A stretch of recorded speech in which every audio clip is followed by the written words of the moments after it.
Welcome back to the Swiss Abridged campaign, where in the previous part we went to war with the entire world and lost. Then I called upon the aliens to see if we could defeat the world with a few tricks. So we've been steadily upgrading our territory using some glitches, and we even took a few new tiles in a revolutionary twist. At the end of the last part I promised I was just going to sit around and do nothing to get more glitchy upgrades. So we're skipping now to after that was done. The cheating is back off, my stuff's now all higher level. The thing is, we're being bombed quite a lot. The enemy are getting into the 10 to 20,000 bomber range at the moment. I think that's because all of their close support craft are suddenly coming in to attack, and that is because this is happening. The enemy's bombing after my cheating session ended was so severe that it actually destroyed tons of my defences. And as I mentioned last time, the flip side to cheating to make your defences stronger is they become much more vulnerable to being destroyed. I'm not quite sure how the mechanics of the game work, but basically, while we can have like a level 80 trench like right there, it's been cut down by 70 something levels due to bombing, and ultimately we end up not being in the best defensive situation, although we do have things like really high level radars and high level air bases, so we still gain from the cheating. But it also gains insofar as it forces the enemy to attack us by removing some of our defences, and that's kind of what we wanted to see. We are now no longer going to be on 0 casualties, unfortunately, and some of these battles might even be deadly for us in cases where the defences have been really depleted. Luckily, it looks like that first round of attacks is already over. We lost 1,000 guys, that's a shame. Many of that, or much of that, could have been due to close air support. The enemy's close air support is probably doing loads of damage. People always say it does more damage than the fighting itself, and that is probably the case here, where the fighting itself is really one-sided thanks to our stats. Maybe the close air support doesn't take fortifications into account so much, or even at all really, not the sort of thing we deserve to know as a general. Well, we'll just have to take whatever casualties they deal, and see what the enemy can do with our newly weakened defences. I like to think that this glitch is explained in-universe by the fact we built our defences to be so strong that they're collapsing under their own weight, and that's why we've ended up actually with not many defences in some places. As you might have spotted, I'm carrying on my offensive panzer plan, just attacking these tiles that are absolutely packed wall to wall with enemy formations. They're just all absolutely mummified due to lack of supplies, and they run away when we attack, or sometimes they don't, because they have so many reserves. There is that RNG-based thing where some of the reserves might join the fight and keep it going, so we just have to wait for it to be good luck, essentially, and the enemy to forget to fight, and then they'll all leave. All working well. I was a bit worried at the extent to which we're being bombed, though. Even when our tanks are making really easy attacks, one-sided battles, we're probably still losing some stuff to that close air support, and I don't think we can do anything about that due to our lack of air superiority. We do have anti-aircraft guns with our troops. That will be doing something to reduce the damage, I presume anyway. We're also going to be doing some intense construction as I try to build up all of the civilian factories that have been damaged. That's one way in which the repair cheat will help us. If we can actually get our repairs done, then we will have more civilian factories than before and be able to repair faster than before. But against so many enemy bombers, I don't know if it's even possible to out-repair the damage we're taking right now. That damage, well, it adds up to enough to make another enemy offensive start. They're making some big attacks, and they even have some stats there. We're finally not completely negating the enemy's stats. We still have really high stats in comparison. We get plus 50% or something to our stats from entrenchment, the normal form of entrenchment, due to one of my army doctrines. So just as long as we don't move, we're always going to have really high stats. We also have terrain advantages on some tiles. Down in the south, that's not really going to be the case because we're coming off the mountains and outside of where my defences were in the first place.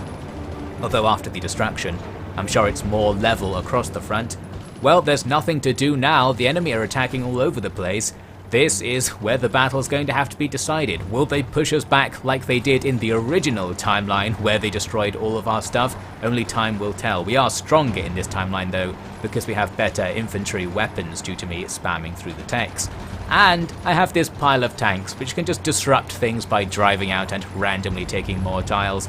There was no real plan with these attacks. I'm just taking tiles because I can, although an actual plan to my offensive operations will be coming shortly. For now I just took a vague semicircle of territory to our south. One tile of advance has been made.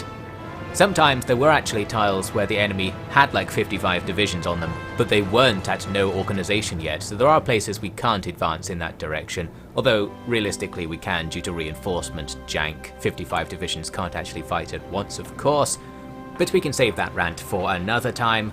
Looks like I'm trying to build up defenses in this new ring of tiles. That's not really going to happen because our civilian factories are very distracted right now, mainly repairing other civilian factories, and then I've got things like 70 something levels of entrenchment in the queue there, need to sort that all out. Well, the fighting continues, let's see how it's going. We've lost nearly 6,000 troops, the enemy have lost well over 1 million, so we're exchanging with them very well on this front line. There is the odd occasional red circle where it looks like the enemy are depleting our organization, but we're able to end the battles simply because we're depleting their strength and then our organization can come back. So we're managing to avoid the organization depletion thing where constant failed attacks will cause you to fall back. That's all good. And now, well, it's cheating time again by the looks of things. The reason I'm doing this is because we're running out of planes once again. The enemy have bombed our airfields into submission. We need them back to avoid going back into the classic death spiral that I'm trying to avoid here. We need to maintain some air superiority and maintain some control over the repair situation. And we have two options: to let it just free fall or to cheat, which not only gets the repairs going but further upgrades our stuff, which then makes repairs harder in the long run. A bit of a weird trade-off. Well, we are going to get more civilian factories through this in the long run. That might help out with the repairs. Not sure how it all balances out in the end. We need to get our air bases up to strength so that we can contest some air superiority and somewhat reduce the extent to which we're being bombed. That's the idea. So we're back at it here with 6,000 fighters once again. Barely any air superiority, but we might be stopping the odd bomber. I guess while they're making these attacks, our interceptors will be fighting the close air support instead, so that might be helping the enemy with their bombing campaigns. Looks like I've taken an airfield over here on the left, so that's going to slightly help out, although the number of enemy planes hasn't really gone down. The later we get, the longer range the enemy planes will have, so taking airfields nearby won't really have that much of an effect. Plus they'll be gradually building more and more airfields and having more capacity. I don't think we can realistically win the air war on the ground unless we push out really far. I'm starting to actually theorize what my plan is now. We want ideally to go south and only south because that's where the enemy is weakest and that's where the potential front lines are shortest. We'll look more at that in the future. Let's see how our upgrades are coming along. We've now got loads of civilian factories, some of them are damaged, but that's good. We can now in theory repair lots of things quite fast at the same time. It's just that we have thousands of years worth of repairs in our queue. That's the only thing that's going to hold us back, especially if our 800 levels of land fort somewhere end up in the queue. We've also got loads of infrastructure right now. This actually does help because it increases your resource production. We have loads of wood and steel. Well, I say that helps. It doesn't really help. We don't need that at all, but it's nice. I like to think we've got loads of underground tunnels and alien teleporters, so our infrastructure level is really high. We can do whatever we want within our borders here. Look at all that wood. No idea where we're finding it in these snowy mountains, but it's all happening. Perhaps we've got some sort of nanotechnology wood synthesizer provided by the aliens. We're going to now cheat in a more direct and effective way. I'm just going to use instant construct to fortify my new positions. There we go. Now it's going to be harder for the enemy to counterattack straight up and we'll take fewer casualties. That's a nice traditional cheat that we can all understand. No weird downsides coming with that, as far as I know anyway. And here the age of cheating comes to an end once again once the repair queue is under control. Immediately things are going to be added to it as the bombing is ongoing. But with more civilian factories, it's going to be easier to keep this situation vaguely under control. Maybe, as I said, we don't really know how that's going to work out. The most important thing is that we have enough air capacity now to maintain our air battling as it stands. And I think after this, our air base has something like 60,000 plane capacity. So even after being really damaged, we can still put all of our planes up. We're in a good situation for the air, basically. We don't really need to cheat that much more. I don't remember if I do cheat again. We'll find out. There's a look at the scores. We've lost about 8,000 troops. The enemy coming up on 3 million. That's a decent trade, and given that we have over 100,000 troops in reserve, thinking about the numbers, it's like, yeah, we probably could kill all of them at this ratio. So this fighting so far is okay. If they throw the entire global army at us, we'll probably win. Possibly explaining the enemy's enthusiasm to make such unfavourable attacks was that I actually had the AI off ever since my last cheating session. I forgot to turn it back on. So now it is back on. I was immediately checking to see if the AI would use its newly found ability to think to remove any planes from the theatre and leave me alone or something because it was going badly. Well, it's actually not going badly in terms of air superiority, so it will only be more planes coming in. And the damage is, of course, mounting. So we're now back to this massive, long list of repairs, some of which will take an extremely long time to actually do. We need to go back into instant repair mode to get rid of them, but I didn't really want to anymore. I think we've had enough of that by this point in the campaign.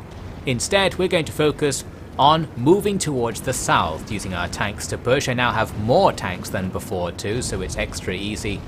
Although in places where they have no supplies, attacking with one division would probably be enough. My plan was to take the Lombardy province, which is basically the area between these two rivers. So we're pushing down towards the sea there. There is also an airfield we can go for as well, which is pretty tempting. There's me advancing another tile, it's all happening.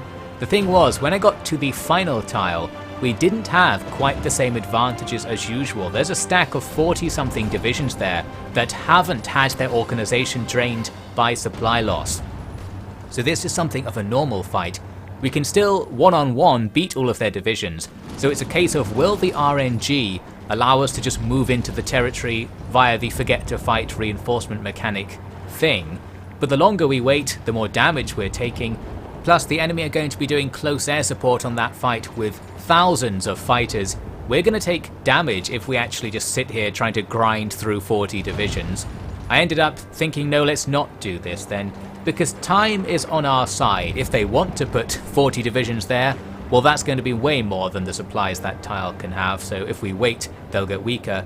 Or we can just wait for an easier time when there are fewer divisions there, because they are moving divisions to different points in the line all the time. In the meantime, I'm going to cross over the river further to the west, because we need to start conquering the other side, and there are some juicy tiles to go for right away, some with no organisation and with airfields on them. If we can take out the couple of airfields here, that might have some impact on the air war, but as mentioned, the range of planes is going to get too large for us to actually kick the enemy out of our vicinity easily. Well, we do get across the river and just win battle after battle where essentially there was no fighting at all because they're huge stacks. Just withdraw immediately. After that, we can now redraw the front line, and you might notice I'm not using the actual front line mechanic. I don't really know why. I'm just advancing by constantly editing a fullback line. If I assigned a front line, our men would advance automatically. Not quite sure why I don't want to do that, but oh well.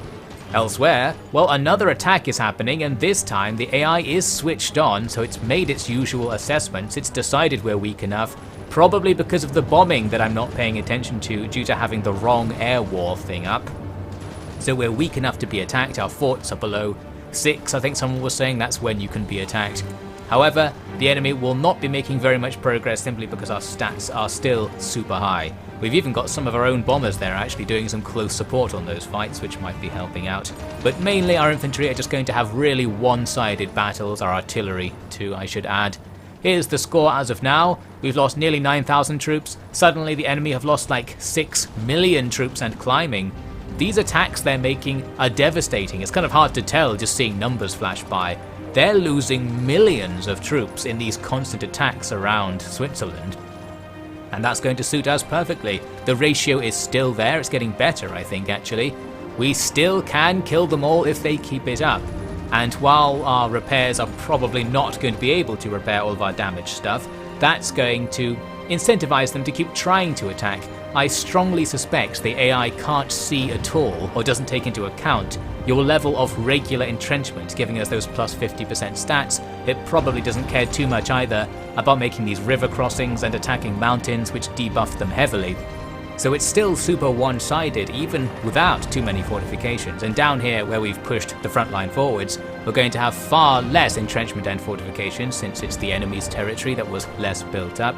Making another cheeky push across the river there to capture an airfield, nice and juicy, and the enemy's casualties will just mount. This is a nice time for us to sit back and wait for the enemy's armies to die. Absolutely ideal fortress gameplay. We make another push towards the coast with some of the tanks. This time we have a more opportune moment to do it. There wasn't so much on the tile I was going for, the organization wasn't there, so we can once again just push in magically, and there we have it. With this, we've cut off one of the enemy's lines of movement around our fortress. Now they're going to have to go all the way around the other side to get into Italy, and soon they won't even be able to do that, because taking Italy, or taking the top part of Italy I should say, would shorten our front line massively. So that's going to be our new plan from here. We've secured this little block and I've put a new infantry army, or started putting together a new infantry army, to hold this area in general. What we really want though is to shorten that big southern border by attaching it to the coast. Another look at the scores. We're up to 10,000 casualties, the enemy now climbing up towards 8 million casualties. This is going surprisingly well.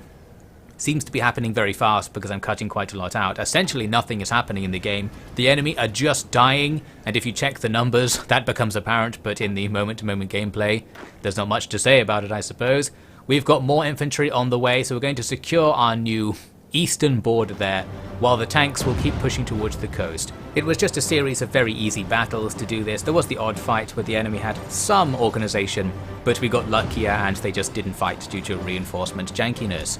So by moving to the coast here, not only will we totally cut off one portion of their land troops from the rest, but as mentioned, our front line can be shorter because the Italian peninsula can be defended in like a 4-region area across it. Then we just need to extend out our 2 flanks on either side to both seas, and we should end up with a shorter front line. To be fair, I didn't actually go through and count how many tiles in total it was going to be. It's probably a longer front line than we originally defended holding just Switzerland. But occupying northern Italy comes with other advantages. In particular, it gives us more manpower to work with, it gives us more time to work with too, because they'll be gradually converted over to join our manpower pool. We get their factories as well, which is less important now, but that's something too. Anyway, the tanks do very well. As mentioned before, the southern frontier is packed with really easy to attack tiles because the organization is out the window, so we can just push to a location of our choosing really, and the location I chose to push to was here. There's a part where you can have 4 regions, we've got a city just about in our front line here. That's good enough for me. So now we have a generally shorter front line. There I am shortening said front line, concentrating troops more in the west. This should be a bit easier. I'm going to have to train though another infantry army to hold this Italian front. For now, I'm going to leave the tanks here to do that and stop making offensives. The tanks aren't really ideal for defending this location, but infantry are already on the way. They're in their field training phase. So that's that. We're going to secure this as the new border. Having the sea on our border though does mean we could be naval invaded, so there is a downside to doing this, and as mentioned, I don't know if it's really a shorter border. This feels like something better than we had before. It might not actually be. Well, that doesn't matter, we'll propagandize as we wish. And in the next part, I'm going to try and make it the final part. There was some very major fighting that came after this, and a lot of shenanigans and jank surrounding it. I don't know how long it will take to actually explain it and talk about it. We'll see. Looks like the fighting is actually still going on. Right now, the AI is convinced these offensives are good.